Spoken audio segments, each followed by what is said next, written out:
आज के हिस्ट्री की लेक्चर श्रृंखला में विशेष रूप से वर्ल्ड हिस्ट्री के क्रम में हम इंडस्ट्रियल रिवॉल्यूशन की बात करने वाले हैं। औद्योगिक क्रांति जो कि इंग्लैंड में हुई और जिसके चरणबद्ध रूप हमें आज तक देखे जा सकते हैं। आज भी हम इन रूपों को देख सकते हैं। तो इस लेक्चर को स्टार्ट करने से पहले मैं इस लेक्चर के इस प्रेजेंटेशन के एक स्ट्रक्चर को आपके सामने रखूं कि हम इस टॉपिक में क्या क्या बात करने वाले हैं। पहली बात इसमें हम ये करने वाले हैं कि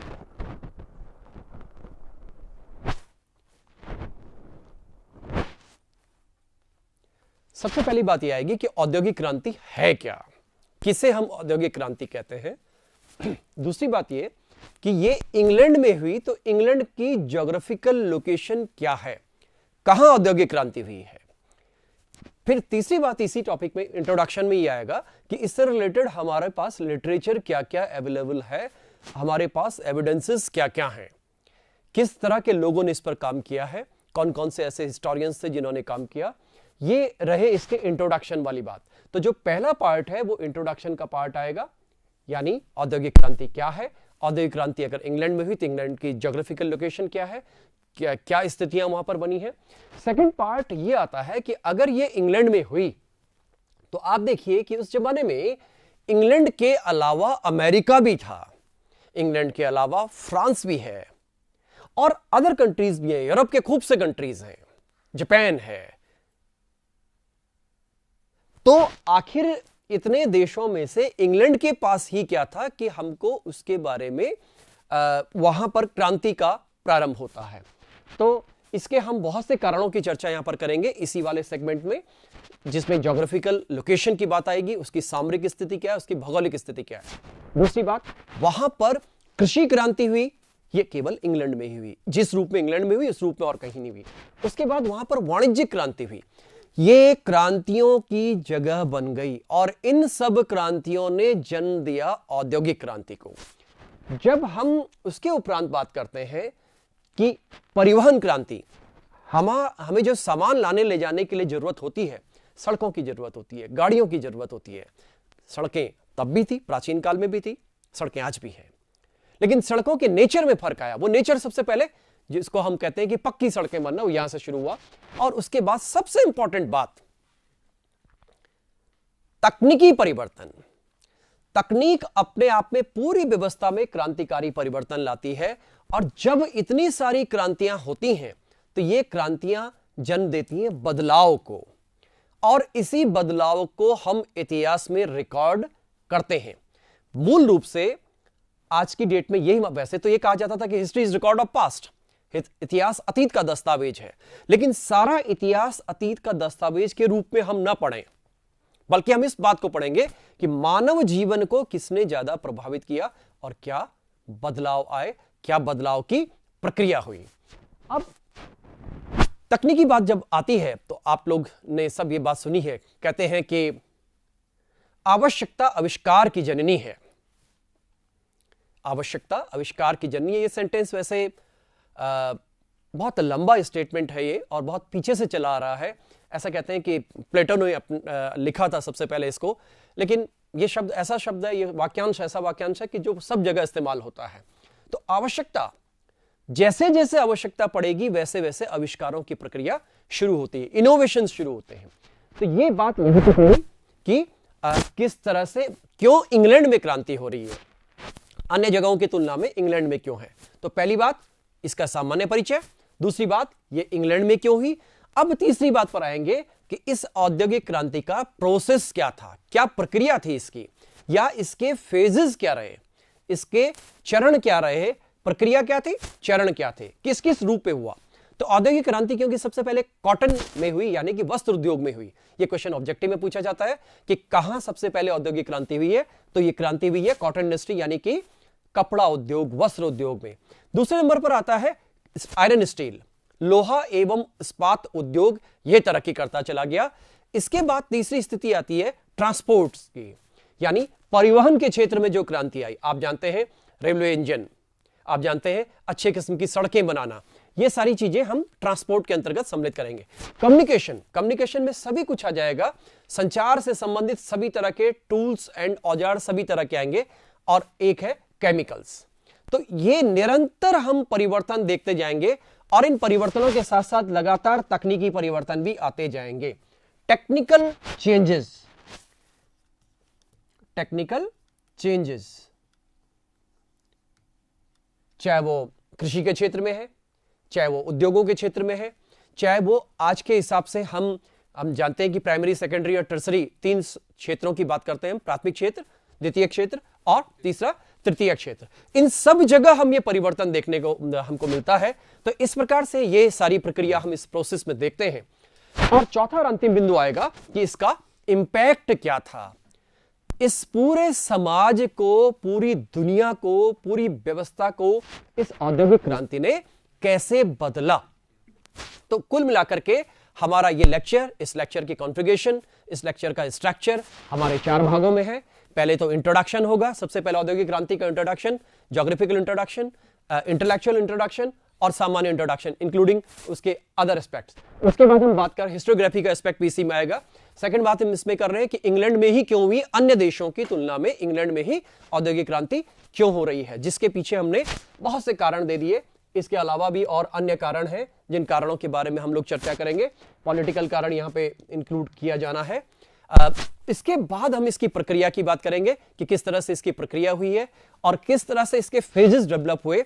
औद्योगिक क्रांति जो कि 18वीं शताब्दी के उत्तरार्ध से शुरू होती है, वो हमें आज तक दिखाई दे रही है।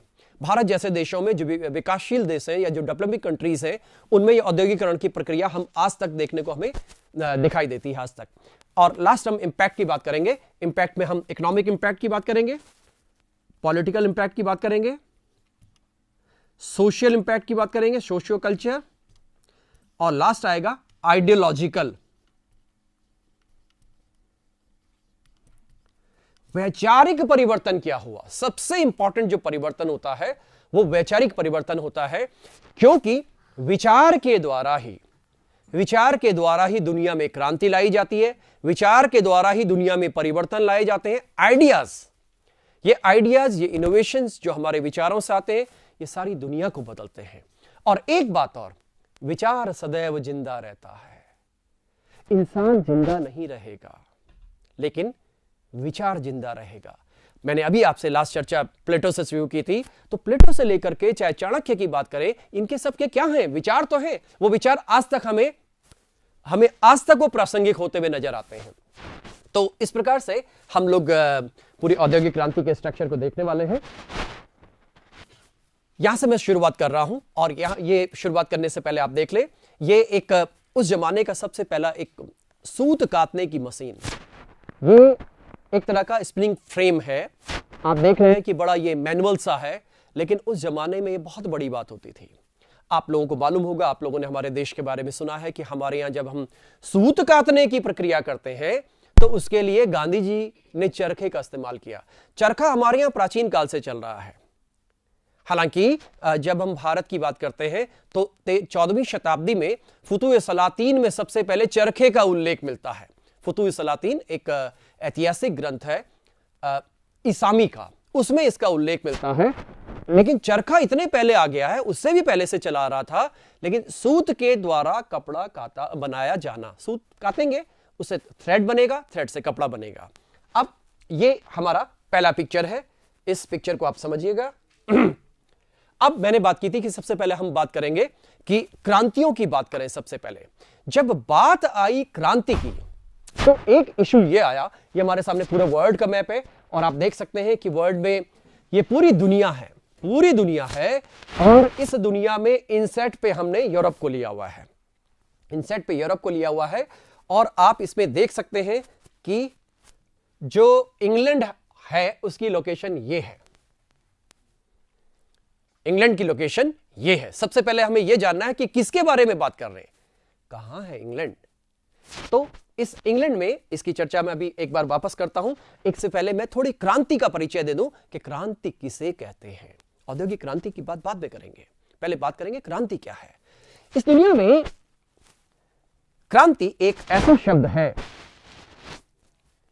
क्रांति एक ऐसा शब्द है जिसको हम रिवॉल्यूशन कहते हैं। इसका एक सीधा साधा मतलब यह है कि जो परंपरागत व्यवस्था चली आ रही है उस परंपरागत व्यवस्था से आमूल चूल परिवर्तन होना। Overall change in system is revolution. अब ये परिवर्तन ये चाहे आर्थिक क्षेत्र में हो, चाहे राजनीतिक क्षेत्र में हो, चाहे सामाजिक सांस्कृतिक क्षेत्र में हो, सबसे महत्वपूर्ण परिवर्तन सदैव हम आर्थिक रूप से देखते हैं, क्योंकि आर्थिक चीजें जीवन को संचालित करती हैं। तो पहली बात आप लोगों ने सबने सुना, मानव जीवन के इतिहास में जो सबसे पहली क्रांति आई है वो क्रांति पत्थर की आई, जिसे हम शब्द बोलते हैं नियोलिथिक रिवॉल्यूशन, नवपाषाणिक क्रांति। जब पत्थर के अच्छे किस्म के हथियारों और औजारों का प्रयोग किया जाने लगा तो उसे हम नियोलिथिक रिवॉल्यूशन कहते हैं। सेकंड नंबर पर जो क्रांति आई उस क्रांति का हमने नाम रखा क्या? Metallic revolution. कॉपर, तांबा आया पूरी दुनिया में। ये मैं अपनी यहाँ की बात नहीं कर रहा हूं, ये सारी दुनिया में, चाहे यूरोप का इतिहास है, चाहे हम चाइना को देखें, चाहे हम किसी और देश का इतिहास देख लें, भारत को देख लें, तो that is copper, metallic revolution. तीसरे नंबर पर जो क्रांति आई इसी मेटल में लोहा आया।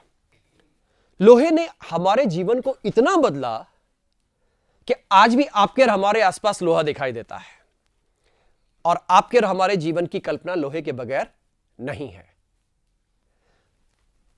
चौथे नंबर पर जो बात आती है वो आती है औद्योगिक क्रांति की। औद्योगिक क्रांति का मतलब यह है कि इससे पहले जो कहें कि कुटीर उद्योगों के द्वारा हाथ से जो कपड़ा बनाया जा रहा था या हाथ से जो काम हो रहे थे, उनका स्थान अब मशीनों ने ले लिया।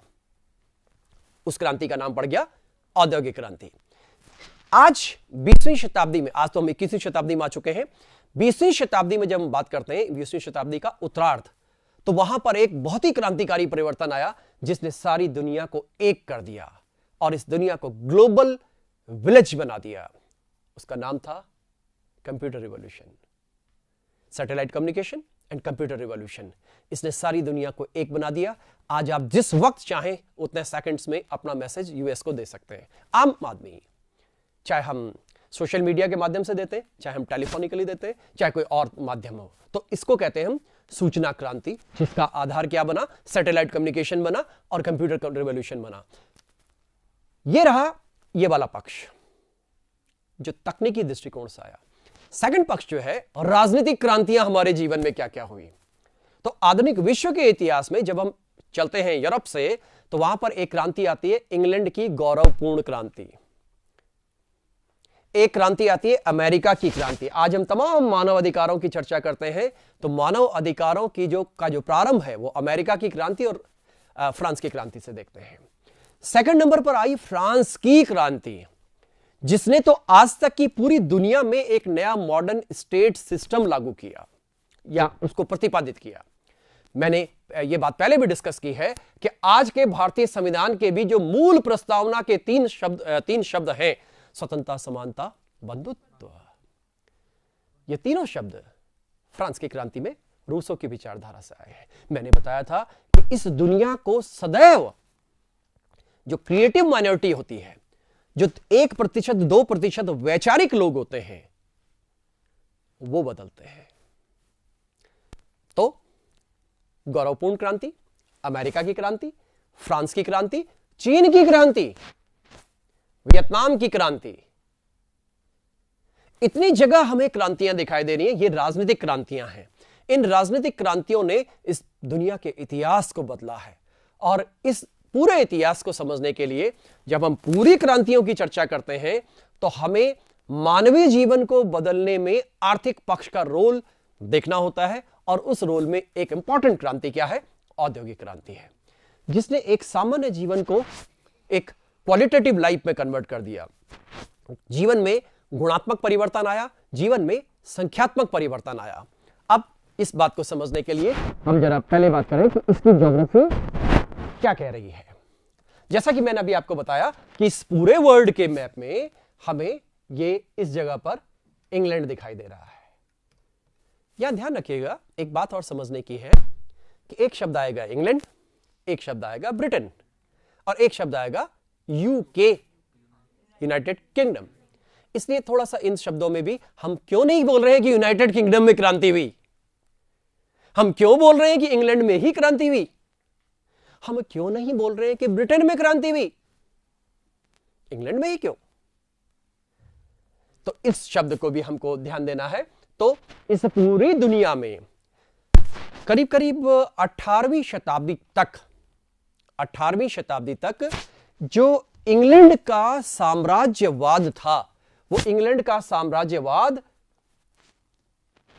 इस पूरे एरिया में, कनाडा में, यहां इंडियन सबकॉन्टिनेंट, ऑस्ट्रेलिया और द्वीपों की कोई गिनती नहीं है, आइलैंड की कोई गिनती नहीं है। इसलिए कहा जाता था कि इंग्लैंड के राजा का, इंग्लैंड के क्राउन का जो एम्पायर है वो इतना बड़ा है, इतना विशद है कि वहां सूरज नहीं डूबता है। एक बड़ा सामान्य स्टेटमेंट दिया जाता था। एक यहां पर जरा एक बात को और समझे, ये आज का इंग्लैंड है, आज का इंग्लैंड नहीं, आज का पूरा हम यूके की बात करेंगे अभी फिलहाल। आप जरा गौर करेंगे कि इंग्लैंड कौन सा है। ये जो आपको पार्ट दिखाई दे रहा है ये इंग्लैंड है, यही इंग्लैंड है। ये जो पार्ट दिखाई दे रहा है ये वेल्स है। ये जो पार्ट दिखाई दे रहा है ये स्कॉटलैंड है। ये जो पूरा पार्ट दिखाई दे रहा है ये आयरलैंड है, और आयरलैंड में भी ये वाला पार्ट नॉर्थ आयरलैंड है, उत्तरी आयरलैंड। अब जरा एक बार फिर से समझ लें, जब हम इंग्लैंड की बात करते हैं तो इंग्लैंड एक सेपरेट कंट्री है। आप लोगों ने सुना होगा, अगर आप फीफा देखते हो, वर्ल्ड कप देखते हो, तो वहां पर इनकी टीम अलग आती है, इनकी टीम अलग आती है, इनकी अलग, इनकी अलग। Collectively, we called it UK, United Kingdom. This is official name. और आप आश्चर्य करेंगे, आज भी दुनिया में जितने आइलैंड्स इन लोगों के हैं वो भी सारा यूके का भाग है। तो ये पार्ट इंग्लैंड हो गया, ये वेल्स हो गया, स्कॉटलैंड हो गया, और ये नॉर्दर्न आइलैंड, ये नॉर्दर्न आइलैंड इनके साथ है। कल हमने पिछले लेक्चर में बात की थी। हाँ?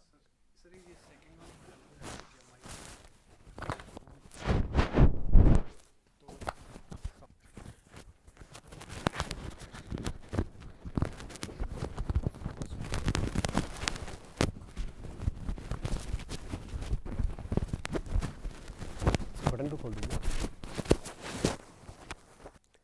अब जरा इसकी एक बार जो ये ज्योग्राफिकल लोकेशन की हमने बात की है, ये तो हमने इसका एक स्टेटस जाना कि स्टेटस क्या है इसका दुनिया में।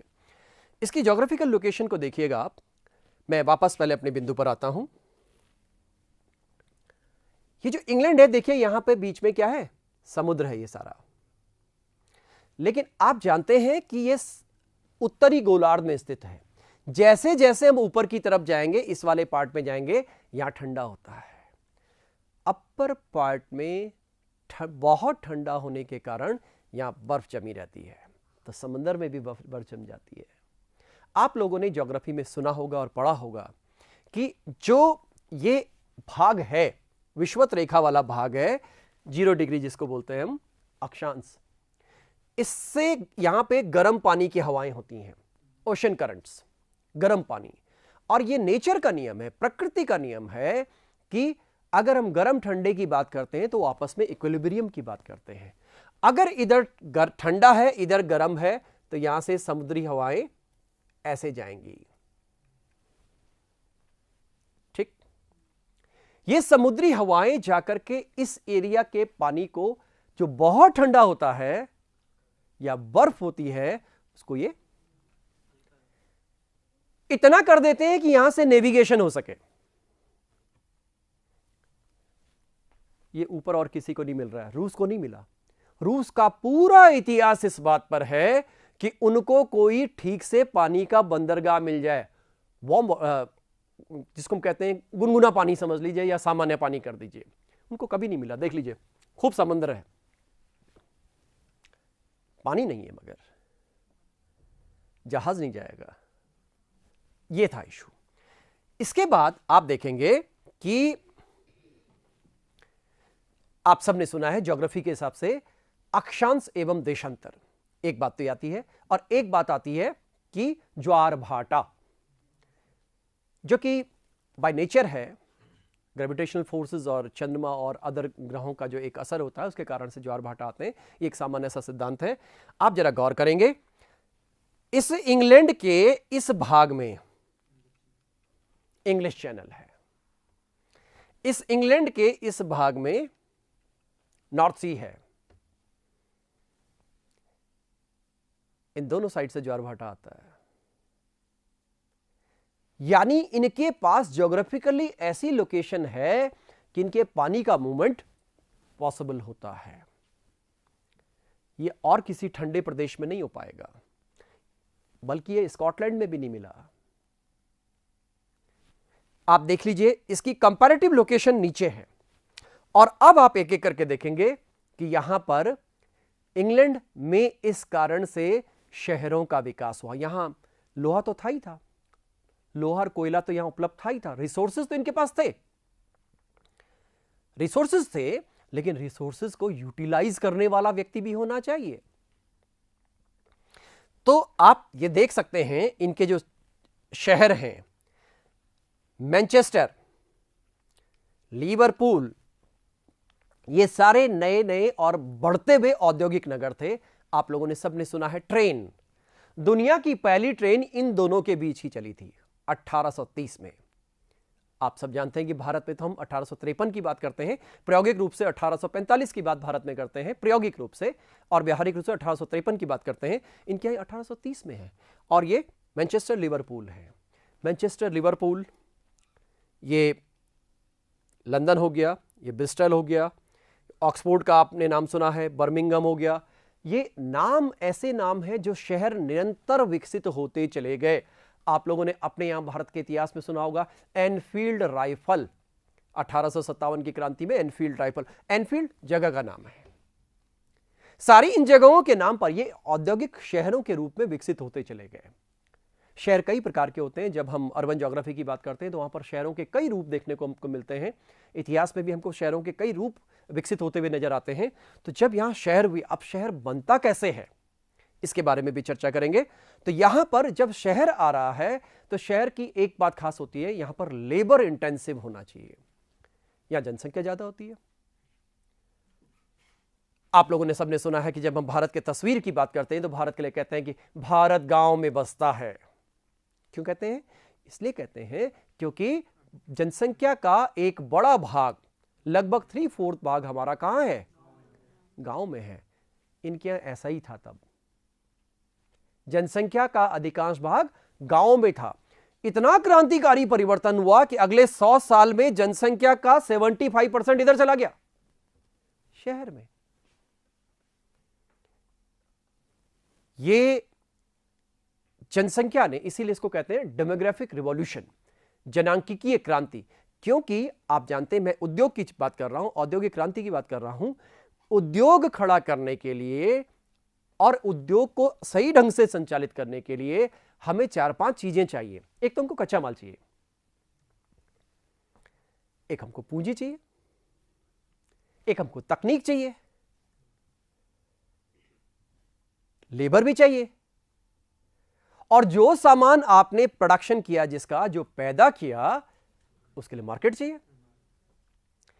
ये 5 की 5 चीजें इनके पास उपलब्ध थी।